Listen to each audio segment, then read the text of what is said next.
Tapos sa kanya yung bakla sa kantong, yung nagpaparlo dyan sa kanto namin, naka, mas mukhang babae pa sa kanya. Kaya,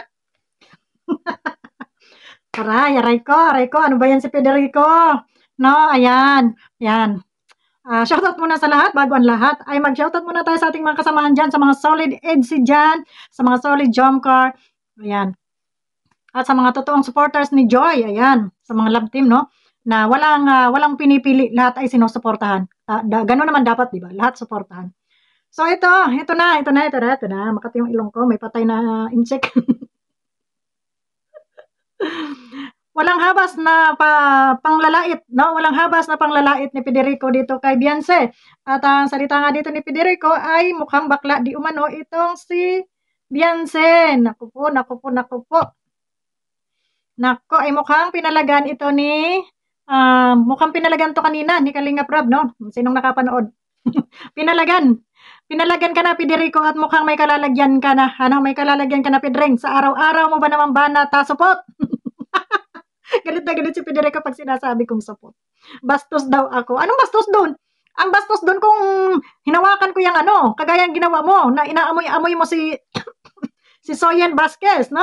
Na dinidila-dilaan mo, yun ang bastos. Pero magsabi ka ng support, ano namang masama doon? Anong kabastusan doon? Hindi naman ako laking simbahan para rosaryo ang laging hawakan, o, di ba? So, yan. At yun nga, ang sabi ni Federico ay mukha raw bakla. Ayan. Pakinggan nga natin. wala. Si Beyonce, anong ginanda nun? Ako po, napaka-ordinaryo. Mukhang bakla pa nga. Si Beyonce? Ano ginanda nun? Napaka-ordinaryo. Mukhang bakla pa nga. Yan ang pahayag ni Lolo Pedring na manyakis, no? Manyakis po si Lolo Pedring. Dahil minanyak niya si Renas Community. Soyen Vasquez, aka Renas Community. At tatawa-tawa ka, Soyen Vasquez. Sabi mo doon sa live mo, ay ako ay pinagtripan mo. So, ibig sabihin, umaamin ka na isa kang adik. Kasi alam ko lang na nagtitrip, adik yun eh. Diba? O, ibig sabihin, magkamatch nga pala kayo ni ni Federico, no? Soyen Vasquez, no? Ibig sabihin, magkamatch pala talaga kayo, magtandim pala talaga kayo, mag-love team pala talaga kayo ni Federico. Dahil, mga adik kayo, alam ko nagtitrip, adik lang eh. Kaya di ba kayo? Sabihin nyo napanood nyo ba yung kanyang sinasabi? Na pinagtripan daw niya ako. So, ibig sabihin, adik itong si Soyen Vasquez kasi nagtitrip eh. Sos Maria Joseph. Tapos ito si Federico, wala na ibang ginawa kundi banatan si Beyonce, laitin. No? So, ngayon, kay pinalagan ka ni Kalinga Prab, anong mangyari sa'yo? Dapat sa'yo, ipatik down na yung channel mo. Ipatik down na yung channel mo nang manahimik ka, nakakapanglait na peste ka. Federico? Siguradong iiyak ka pagdating na ikaw ay makasuhan. Happy drawing? Ay nako, sigurado ka.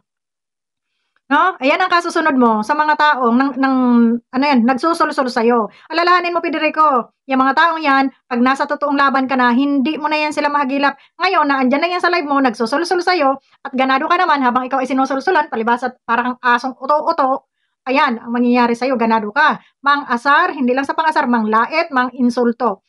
Ngayon, titingnan natin pag ikaw ay nandun na sa sukdulan, no? Na talagang ikaw ay tinutuo ng pamilya ni Beyonce, na ikaw ay pakasuhan sa walang habas mong panglalait doon sa bata, na wala namang ginawang masama sa'yo, wala namang ginawang sa'yo, hindi ka kakilala, pero walang habas kang nang lalait kasama ng mga alipores mo. O, ayan, di ba? So, ngayon, kasi sabi mo nga, gusto mo nang tumigil, dapat noon pa tinigil mo na yung pangbabas mo, Federico, no? Kasi yung mga nag-uutos sa'yo, pagdating sa totoong laban, hindi mo na yan maaasahan. Yung sinasabi mong nag-ambag-ambag kayo para sa isasampa nilang kaso, meron kang panggastos at nag-ambag-ambag kayo, Federico. Pag ikaw sinampahan ng kaso, hindi lang isang beses kang gagastos. Hanggat hindi natatapos yung hearing mo, gagastos ka dyan. Sa tingin mo, hanggang sa dulo, samahan ka kaya ng mga taong ito na nagsulusol sa'yo? Na doon nga sa sinasabi mo na gusto mo nang tumigil sa pagbablog, pero ang sabi mo, sinasabi ng mga viewers mo, unong iilang mga person dyan, na pag hindi mo tinuloy ang pagbablog mo at binanatan si Kalingap, ay kesyo iiwan kanila, no? Yun ang sabi mo. Ang sabi ng mga nagsusulsol sa'yo, na pag hindi mo binanatan ang Kalingap, hindi mo binanatan si Bal Santos Matubang, ay iiwanan ka ng mga tropa pits mo dyan, tropa pits. Diyos ko Lord. So, paano yan? Hindi kasi lahat ng panahon ay pabor sa inyo. So, ito, punta naman tayo dito kay Soyen Vasquez. Ito lang sabihin ko sa iyo, Soyen Vasquez, Renas Community. Ito lang masasabi ko sa iyo, tatanga-tanga ka talaga. Doon sa sinasabi mo na hindi ko kinaya, kasi hindi ako nagba-vlog sa inyo, nung mga time na yung sinasabi ko naman na ako ay busy at ako ay may trabaho. Hindi kayo importanteng tao para pagbigyan ko kayo ng oras na lahat ng post niyo dyan sa pagmumukha ko ay sasagutin ko kayo. Sasagutin ko kayo kung kailan ako mayroong oras at libre yung oras ko. Hindi ko ipagpapalit yung mahalagang oras ko para lang sa mga pagmumukha ninyo na wala naman kayong mga kakwenta-kwentang tao. Ni magulang nyo nga, hindi kayo minahal. Bakit? Tinakwil ka nga Di ba? Kasi sa kawalang hiyaan ng pag-uugali mo. Bilang isang anak, ikaw yung anak na walang kakwenta-kwenta. Di ba?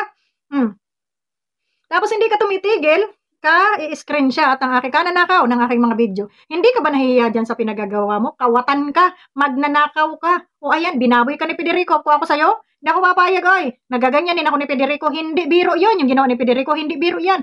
Pag nanasa yan sa'yo, kulang na lang, dilaan ka. Sabi nga, sininghot-singhot ka na, di ba? Wala ka na maitatago sa kanya. Wala ka na may pagmamalaki. Ibig sabihin, pati singit mo, pinasinghot mo dito kay Federico. Soyen Vasquez. Tapos, post ka ng post. Ngayon naman, si Hasan, pinagtitripan mo. Sige, mag-trip ka. At, huwag mong hintayin din na kada post mo sa pagmumukha ko ay ipopost ko rin dyan yung pagmumukha ng nanay mo. Kaya tigilan mo. Yung pagdawit ng pagdawit sa pangalan ng anak ko, kada post mo dyan ay lagi mo dinadawit ang pangalan ng anak ko na puta ka. Magpakasta ka na lang kay Federico nang gumaling yung pagkaluki-luki mo. Kung abnormal kang peste ka, magpakbaba ka dito kay Federico. Total, mga baboy naman kayo, Si Federico ay may pagnanasa naman sa'yo at ikaw naman ay may pagnanasa rin kay Federico, maglaplapan na lang kayong dalawa. Kaysa banggit-banggitin nyo ang pangalan ng aking anak, no? Mga bastos kayo, di ba? So ngayon, kung ikaw ay adik na lagi mo akong pinagtitripan, magpagamot ka. Magpagamot ka dyan, marami naman doktor dyan, sabihin mo yung gamot po sa adik, nang ako po ay mahignawan na, no? Kasi talagang para kang nakahit-hit ng ng otot ng parang nakasimhot ng otot ng elepante. Sa bagay, para siya naman pala kayo ni Federico. Tingnan mo si Federicong singhot. Si Boy Singhot na po ito si Federico, no? Kasi siya may sabi na sinisinghot-singhot niya. Yung halimuyak, kayang halimuyak niya ni baka naghuhugas siya ng kipay niya, no? So, yan, sasabihin niyo kami mga bastos din kayo. Oo, saksakan kayo ng babastos, saksakan kayo ng balahura, lalo ka na Federico, sa panglalait mo kay Beyonce, panglalait mo sa Jomcar, sa lahat na lang ng angels, nilait mo, pati si Kalinga Prab, pati si sinabihan mo pa nga, sabi pa niya dyan, meron siyang sinabi doon sa family void na sinalihan nila Kalinga Prab na itong asawa raw ni Kalinga Prab, di umano ay bobo, kasi kasimple-simple raw ng tanong, ay hindi raw nasagot at may papaspas pa daw. Hanapin niyo po yan sa kanyang mga vlog dyan, sa kanyang mga live, at yan po ay binanggit ni Federico, no? Hanggang si Jack ay hindi nakalampas sa pangbababoy at pangbabastos nito ni Federico, Sa tingin mo, Federico, yung mga nagsusulsul sa'yo, ginagawa ka lamang pain nila. Kawawa ka pagdating ng panahon, Kahit tanga-tanga ka man, bobo ka man, pagdating sa kulungan, hindi ka sasamahan ng mga iyan. Diba? Tapos nanglawa na yung mata mo, lumaki na yung mata mo, lalabas na diyan lalagyan sa salamin mo, yung mata mong malaking parang mata ng bullfrog. Hindi ka pa nagtitigil, bata yung nilalait mo. Sabagay, hindi na minor de edad at nag-18 na. Pero bata pa rin yun kaysa sa edad mo, tarantado ka. So, ngayon, sige pa, lait pa. Ayun, sabi ni Kalinga Prab, nyo na yan, i-report nyo na yung channel Federico o kaya tawag dito. I-strike nyo na. I-strike nyo na yung channel ni Federico at saka yung channel ni Soyen Vasquez. I-strike nyo yan. Kasi, wala nang ginawa itong mga ito. Ngayon, tinitira nila si Kuya Bal. No? Lagi nila tinitira ang Kalingap. Itong mga anti-Kalingap na to, mga baliw to. Oo, mga baliw. Wala silang kasiyahan sa buhay. Araw-araw, Araw-araw ang topic Kalingap at laitin ang mga angels ng Kalingap, no? So, maganda siguro talaga dyan ay aksyonan na, no? At hindi nagtitigil Akala nila, nagyayabang pa si Federico. Asan na yan si Bal Santos Matubang? Ako lang ang sa kanya, no? Yung kayabangan ba? Minsan kasi Federico, ilagay yung kayabangan sa lugar. Kagaya niyan, nagyayabang ka, nasinipsip mo yan si Soyen Vasquez, inamoy-amoy mo, no? Inamoy mo sa batok, hinalikan mo, at may gusto sa'yo si Soyen Vasquez. Yung kayabangan mo na lang, no? Kung ako sa'yo, Soyen Vasquez, aka Renas Community, kung ako sa'yo, no? Binaboy ka ni Federico, okay lang yun sa'yo? Ha? Hindi yun biro kasi pag nanasa yun, may patulo-tulo laway pa si Federico, Diyos mio, ang bang-bango ni Miss Yen. At virgin pa, amoy dalaga. So, biro ba yun? Ha? Ibig sabihin, ha? Matagal nang may pagnanasa sa'yo. Kadiri. Kadiri ka sa bagay, pare sa mga kayong dugyot. Tingnan mo nga, yung pagmumukha mo, Soyen Vasquez. Lahit ka ng lahit sa amin. O sige, sabi mo, kahit pa mag-filter ka, Cell TV, nakita ko na yung bukol-bukol sa mukha mo. Sabi niya, kahit na mag-filter ako, nakita na raw niya yung bukol-bukol sa mukha ko. Okay, kumusta naman yung bukol mo sa mukha mo? Ha? Kumusta naman?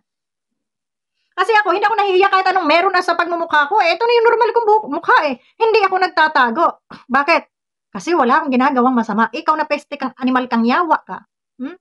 Gigil na gigil ka sa akin, pero nakatago ka. Ha? Nakatago ka. Bakit ka nakatago? Kasi tabingi yung mukha mo. Yung mukha mo parang bola.